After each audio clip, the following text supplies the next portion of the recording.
अस्सलाम वालेकुम नाज़रीन, प्रोग्राम सोशल अफेयर्स के साथ मैं हूं कोमल शबीर और आप देख रहे हैं KNN डिजिटल। नाज़रीन, 32 साल के बाद बलदियाती इंतखाबात के कामयाब इनेकाद के बाद क्या बलदियाती अदारे दोबारा फ़ाल हो गए हैं? क्या बलदियाती नुमाइंदे अपने अपने वोटर्स के मयार पर पूरा उतर पाएंगे? जी हाँ नाज़रीन, इसी से मुतालिक बात करने के लिए आज हमारे साथ मौजूद हैं एजाज कुरैशी साहब, जिनका ताल्लुक हवेली से है, जो कि बलदियाती इंतखाबात में कामयाबी के बाद अवाम की खिदमत में मौसूफ हैं। आइए इनसे तफसीली बातचीत करते हैं। एजाज कुरैशी साहब, सबसे पहले तो मैं आपको अपने प्रोग्राम सोशल अफेयर्स में खुशामदीद कहती हूँ और आपका शुक्रिया अदा करती हूँ कि आपने हमारे प्रोग्राम में शिरकत के लिए अपना कीमती वक्त निकाला। अब आप हमारे नाज़रीन को अपना तफसीली तारुफ करा दें। बिस्मिल्लाहिर्रहमानिर्रहीम। सबसे पहले मैं आपका शुक्रिया अदा करता हूँ कि आपने मुझे स्टूडियो में बुलाया और प्रोग्राम का मौका दिया। एजाज कुरैशी मेरा नाम है। ज़िला हवेली फॉरवर्ड कोटा की यूनियन कौंसिल खुर्शीदाबाद से मेरा तल्लुक़ है और गुज़श्ता साल जो बलदियाती इंतखाबात हुए थे उसमें मैंने हिस्सा लिया और चेयरमैन यूसी मुंतखब हुआ। एजाज कुरैशी साहब, मैं आपसे सियासी बैकग्राउंड के हवाले से भी जानना चाहूँगी। आपने सियासत का आगाज़ किस पार्टी से किया और अभी आजकल आप किस पार्टी की नुमाइंदगी कर रहे हैं? जी, मैं पाकिस्तान पीपल्स पार्टी के प्लेटफॉर्म से इलेक्शन लड़ा था और उसमें कामयाब हुआ हूँ और शुरू से हम एक ही पार्टी में हैं, तो हमने पार्टियां तब्दील नहीं की। जब से भी है तो हम एक ही पार्टी को वोट दे रहे हैं। तो कैंडिडेट बदलते रहते हैं, वो अलग बात है, लेकिन पार्टी एक ही रही। मतलब कि आप राजा फैसल मुमताज़ के हल्के से हैं, जो कि अभी वज़ीर हुकूमत भी हैं। तो राजा फैसल मुमताज़ जो कि हल्के में काम कर रहे हैं, उनकी क्या कुछ कारकर्दगी है? जी माशाल्लाह, राठौर साहब बड़े बासलाहियत नौजवान हैं, रहनुमा हैं। तो रियासत में आपको पता है वैसे भी फाइनेंशियल प्रॉब्लम है, जिसकी वजह से काम काज की वो जो लोग तो कर रहे हैं वो तो नहीं है, लेकिन अपने माली वसाइल में रहते हुए वो बहुत काम कर रहे हैं माशाल्लाह। जो लोकल गवर्नमेंट के फंड थे गुज़श्ता ADP में सबसे ज़्यादा हमारी यूसी को मिले, और जिस पे मैं फैसल मुमताज़ राठौर साहब का और तारक सईद साहब का शुक्रिया अदा करूँगा कि उन्होंने हमारी रिकमेंडेशन पर खुर्शीदाबाद को भरपूर फंड दिए जो ग्राउंड पे लगे। तो आइंदा भी हम उनसे यही तवक्को करते हैं। अब तो उनको लोकल गवर्नमेंट का महकमा ही मिल गया है और वो इस कमेटी के सरबराह भी हैं जो बल्दियाती नुमाइंदों के अख्तियारात के सिलसिले में और इनके रूल बनाने के सिलसिले में बनी है। तो हम यही उम्मीद करेंगे कि वो अपने बाप के नक्शे कदम पर चलते हुए कोई ऐसा कानून दे जाएंगे, ला दे जाएंगे, जिससे इस ढांचे की जो है वो कानून साजी हो और ये लोकल गवर्नमेंट सिस्टम तरक्की करे। मतलब कि आप राजा फैसल मुमताज़ की कारकर्दगी से मुत्तफिक है, यानी कि पूरी उम्मीद है। तो अच्छा, हमें ये बताइएगा कि 31 साल के बाद जो बलदियाती इंतखाबात हुए, जो कि एक बहुत बड़ा चैलेंज है, उसके हवाले से आप क्या कहेंगे? उसका क्रेडिट आप किसे देंगे? हाँ जी, बिलाशुबा तमाम सियासी लोगों ने इसमें एफर्ट की है, लेकिन क्योंकि रिकॉर्ड पे बात हो रही है तो सच्ची बात यह है कि उस वक्त तनवीर इलियास साहब थे, और सबसे बड़ा जो मैं समझता हूँ ये क्रेडिट अदालत आलिया को जाता है, जिनके प्रेशर में उन्होंने इलेक्शन कराया। तो अदालत आलिया अगर स्टैंड ना लेती तो मैं भी ये इलेक्शन नहीं हो सकते।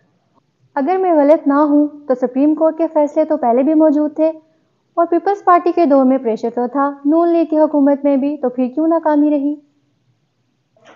नहीं, इसका क्रेडिट हम तनवीर इलियास साहब को भी देते हैं, लेकिन अगर अदालत आलिया ना होती तो मुमकिन नहीं थे। मेरे अपना पॉइंट ऑफ व्यू है, मे बी के बलदियाती इंतखाबात भी हो गए और आप लोग मुंतखब भी हो गए। अब आप हमें ये बताइए कि अब आप अपना मुस्तकबिल क्या देख रहे हैं? देखें जी, ये ग्रास रूट लेवल से नुमाइंदगी होती है जो पूरे आज़ाद कश्मीर में हुई है। हमारी बदकिस्मती ये है कि हमारे यहाँ जो है कि सिर्फ फंड ही को अख्तियारात समझा जाता है, जबकि ये बात नहीं है। हमारी जो है वो नुमाइंदगी है, हर इलाके से, वार्ड से लेके यूनियन कौंसिल से डिस्ट्रिक्ट तक नुमाइंदा हो गए हैं।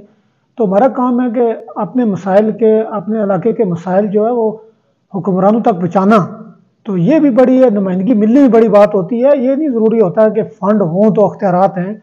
इसके अलावा जो अदारे हैं उन पर नज़र रखना, अदारों की कारकर्दगी को बेहतर बनाना, ये हमारे मिशन में शामिल है। کہ جو وسائل ہیں ان کو بروکار لاتے ہوئے جو ہے صاف اور شفاف طریقے سے آگے ادارے بھی چلیں اور ترقی بھی ہو. اور ہمیں یہ امید بھی ہے کہ موجودہ گورنمنٹ میں جو یہ سیٹ اپ بنا ہے تو جلد ہی وہ کو لایا عمل تیار کر کے اس کو بہتر. اعجاز قریشی صاحب، آپ ہمیں اپنے علاقے کے مسائل سے بھی آگاہ کریں کہ ایسے کون سے مسائل ہیں کہ جن کا حل ضروری ہے اور آپ کو بھی لگتا ہے کہ ان کا حل ہونا چاہیے؟ جی مسائل تو بے شمار ہیں، لیکن جو چیدہ مسائل وہ یہ ہیں کہ تعلیمی اداروں میں سٹاف کی کمی ہے. وہاں ایک انٹر کالج ہے، سائنس انٹر کالج، جس میں 4 لیکچرر عرصہ سے نہیں ہیں. تو لوگ غریب ہیں، لوگ اپنے بچوں کو دور دراز تو نہیں بھیج سکتے. تو ہم نے پہلے بھی حکومت سے ریکویسٹ کی ہے، اب بھی کرتے ہیں کہ یہ سٹاف کی کمی کو پورا کیا جائے.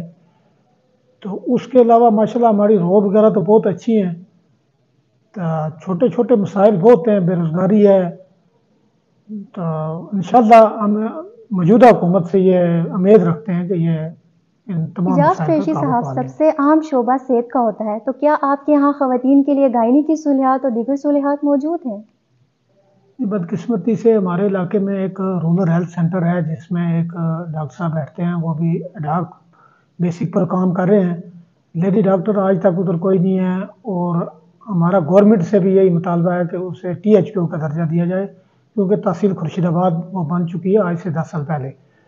تو اس دور میں بھی لیڈی ڈاکٹر کا ادھر نہ ہونا، ڈینٹل سرجن کا نہ ہونا، یہ بنیادی سہولتوں کا فقدان ہونا قابل افسوس ہے.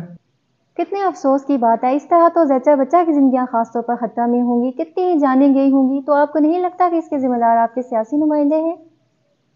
بات یہ توجہ اصل میں رورل ایریا ہے، ڈاکٹر ادھر جاتے نہیں ہیں. حکومت کے پاس ایسا کوئی میکنزم نہیں ہے کہ زبردستی کسی کو بھیجیں.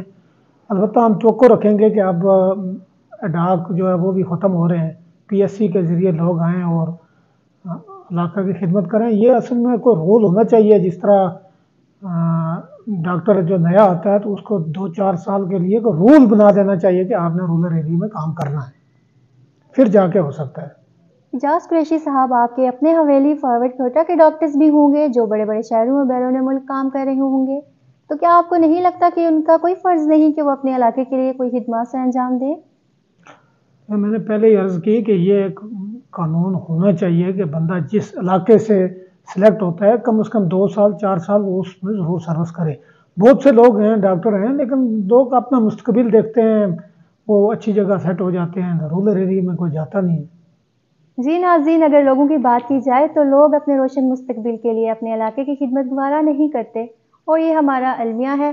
بہت بہت شکریہ اعجاز قریشی صاحب، آج ہمارے ساتھ موجود تھے. آج تک کے لیے اتنا ہی. ملتے ہیں آپ سے ہمارے نئے پروگرام میں اپنے نئے مہمان کے ساتھ. تب تک کے لیے اجازت دیجیے. اللہ حافظ.